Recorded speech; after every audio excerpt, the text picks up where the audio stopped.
Brent Barootes joins us here at the Go West 23 broadcast location. We are having a lot of fun here.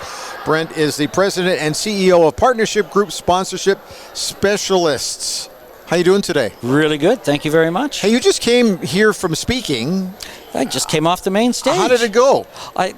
As I told you, I think it went really well. But the people to ask are the people in the audience. Yeah. The ones that, were still sleeping. Don't ask them. Ask the others. Hey, tell us a little bit about what you do.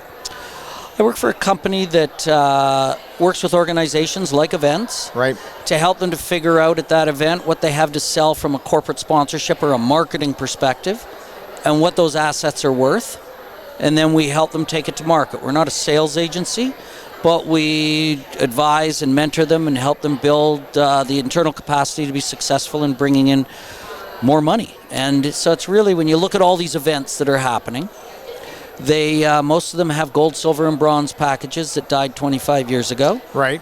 And we're trying to shift them, and we try to help them to build programs that will actually work for their partners. Instead of selling them a package of goods, try to provide them some solutions. Sounds like an experienced guide to me.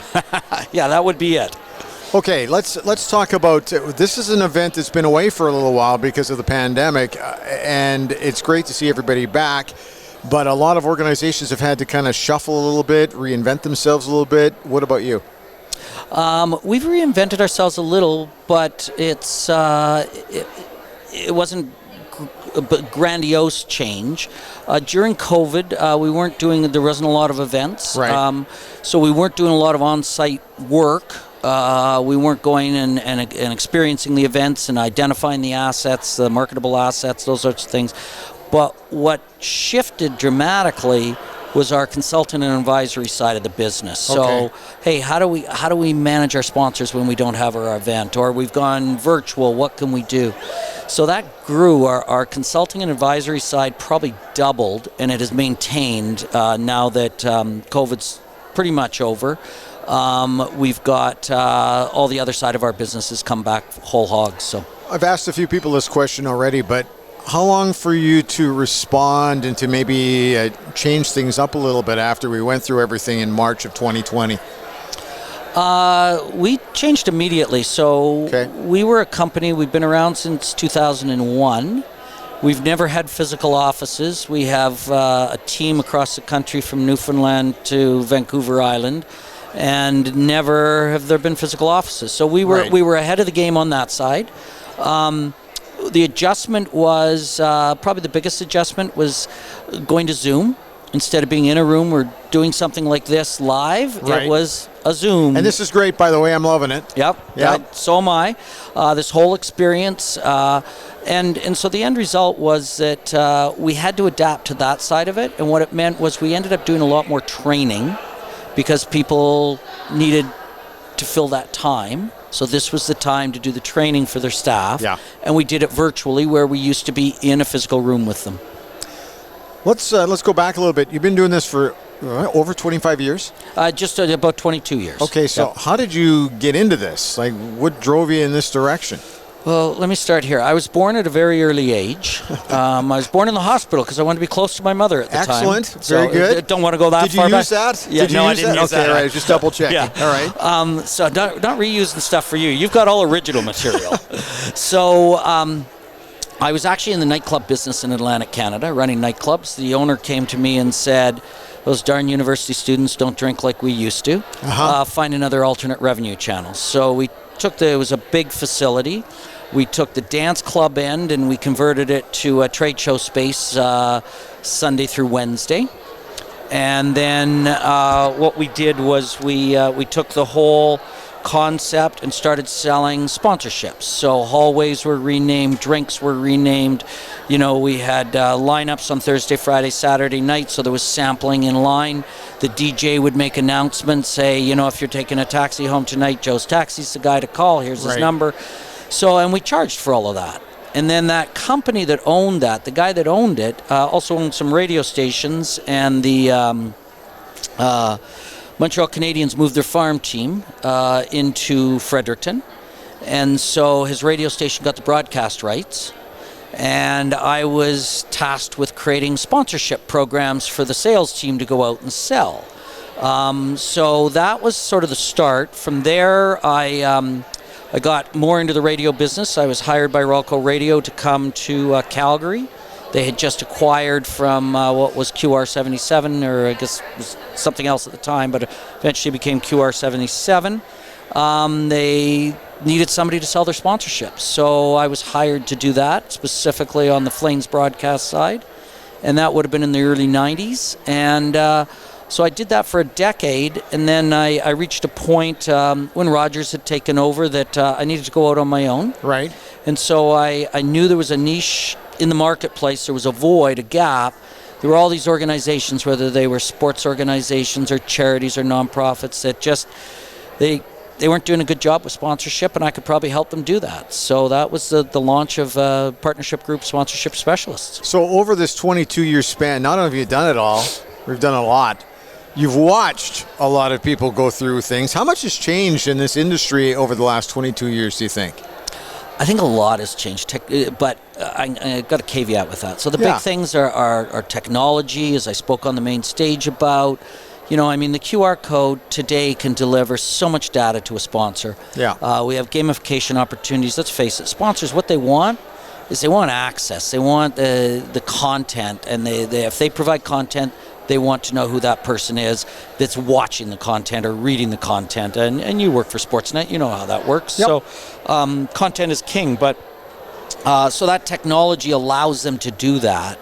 QR codes, gamification, utilizing AI, using augmented reality, all those. So those are the big changes in sponsorship world where, you know, we used to have people sign their name on a ballot, right, and then we used to get them to go stand there while we threw a baseball at them and they swung at it, and or they hit it, and we could test the speed. Now it's all done with technology, and so that's the big change. What hasn't changed is really the business of sponsorship. And that is, as I said earlier, it's about providing solutions. So I was at a conference. I said this on the main stage. I was at a conference in November, and somebody came up to me and said, what they're talking about on stage, I heard you speak about in like 2003. And I said, what was that? And they said, it was about building relationships.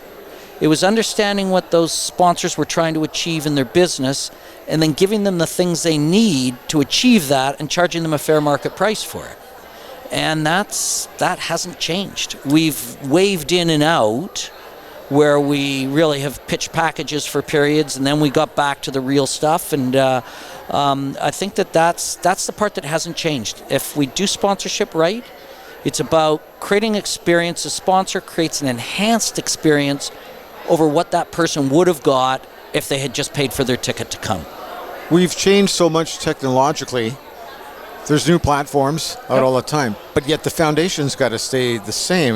Am I following you right on that, though? You nailed it. Okay. You did it in way less words than me. Okay, well, that's unusual for me. Why tell a story in 10 minutes when you can take 20? That's my method of technology. But the tech side of things is just growing so incredibly fast.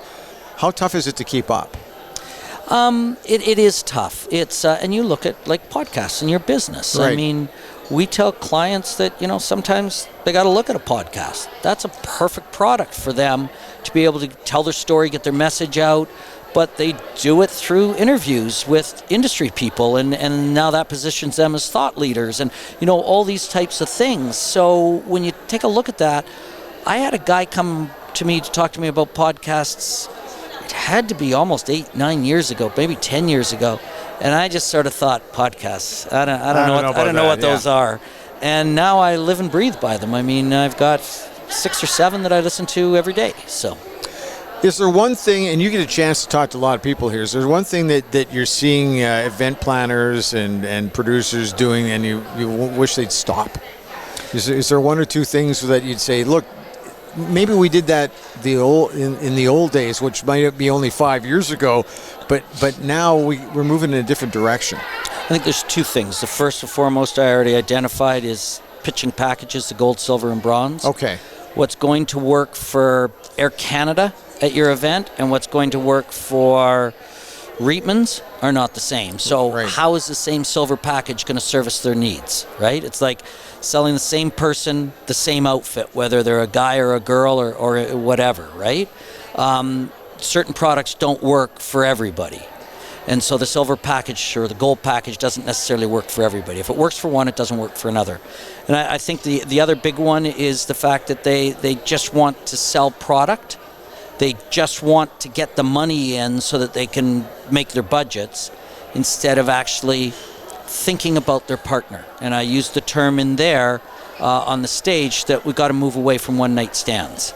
It's more than, hey, give me that money, put my name up in lights for 6 hours, and then forget about it. Yeah.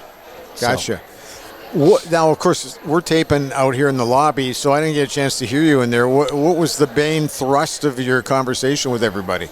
So it was to drive them to my workshop this afternoon in the Hilton room at 2:20. But this is going to be too late. They're not going to get it now. They may get this a month later. Yeah, exactly. Yeah, okay. So, but it worked on stage, hopefully. Yeah. I'll tell you after 2:20 today. No, the main thrust was really looking at the three elephants that are in the room for events. Okay. And that is, number one, they don't want to talk about sponsors getting some sort of ROI. The second one is that their sponsors, they're not talking to them and engaging with them about how to differentiate. And number three, the third elephant that was in the room is about relationships and the failure to build them. Talk about ROI. It seems to me now that everybody's ROI is so completely different. It used to be we're lucky to make cash, right? That was everybody's return on investment. Now there's a lot of different factors coming into play. Are you finding that? Yeah, but I go back 20 years. I mean, when I go back even farther, when I was selling Flames hockey, we put a program together for Golf Canada.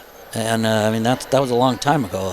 And it was a unique program. What they wanted to achieve was they wanted their employees to feel good about the company, and they wanted to create a PR campaign so that people would feel really good about them before they announced. It was J.P. Bryant was the CEO at the time, and he had a cattle ranch in Colorado, and he wanted to move head office to Denver so he didn't have to go so far on the weekends. Right. And that was part of their campaign, was to make people feel really good about Golf Canada, so when he announced the move, people would feel okay about it. He would have already goodwill associated to his business. Wow. And that was like 94. Yeah. Well, some things don't change. It's just how we get there from point A to point B. You're at this event. The one thing that I love about this, and this is a first time for me, the energy level is amazing. Don't you find that? Well, yeah, you got a bunch of events people. Like, they're just the most dynamic, outgoing, enthusiastic, and ideating group I know. I mean, compared to any other group I've ever worked with. Do you find that you're able to absorb not only the energy level, but absorb new, fresh looks on things? Some people just don't want to take in the advice that they get from somebody else. And to me, I can learn as much from somebody who's half my age, who's seen the world a lot differently than maybe I am now. I'm a sponge. Are you? Yeah, I'm the same way. I am. And I do a lot of mentoring with new people in the sponsorship industry, both formally and informally through the Sponsorship Marketing Council of Canada. With the Association of Fundraising Professionals, I'm doing their mentoring programs and their chapters in Vancouver Island, Vancouver, Calgary, and someplace else. And then my own alma maters, my university and my high school and that type of stuff. And most of those people that I'm mentoring are half my age or a third of my age. But I continue to do it for two reasons. One, to give back. But just as importantly, because I learned so much. I mean, I was chatting with a guy, the other day. He's 21 years old. He's at McGill University. And he wanted to understand more about entrepreneurship, and that's the angle he wants to go. And just to listen to him and his aspirations, and I'm picking up so much thought process that helps me to be able to understand that generation better. Where are we going with everything here? It just seems that there's a new spin all the time. I know you probably find that exciting, but can you kind of figure out where we're going next? If I had that, I wouldn't be sitting here talking to you. I'd be living in my estate next to the Facebook guy in Kauai, right? Yeah. No, I'm not sure where we're going. I do know, coming back to your comment, the fundamentals aren't going to change. Right. So it doesn't matter what the new platforms are, what the new theories are, as long as people continue to maintain those foundational elements of caring about your partners, understanding their business goals and objectives, and providing solutions to those goals and objectives, then all the other stuff doesn't really matter. They're just channels to get there. Brent, is there anything that we haven't talked about that you talked about in the big room next door? No, I don't think there is. I think we covered it all off. Beautiful. Thanks for your time today. Thank you very much. Outstanding. Hey, how do people get a hold of you, by the way? Oh, they can come to my website at partnershipgroup.ca. or Brent at partnershipgroup.ca if you want to send me an email. But the best place on the social side is on LinkedIn. And just search me on LinkedIn, and I will. I'm there all the time. Gotcha. So. Thanks for your time today. Enjoy the rest of the event. And thank you for having me. Okay. Okay.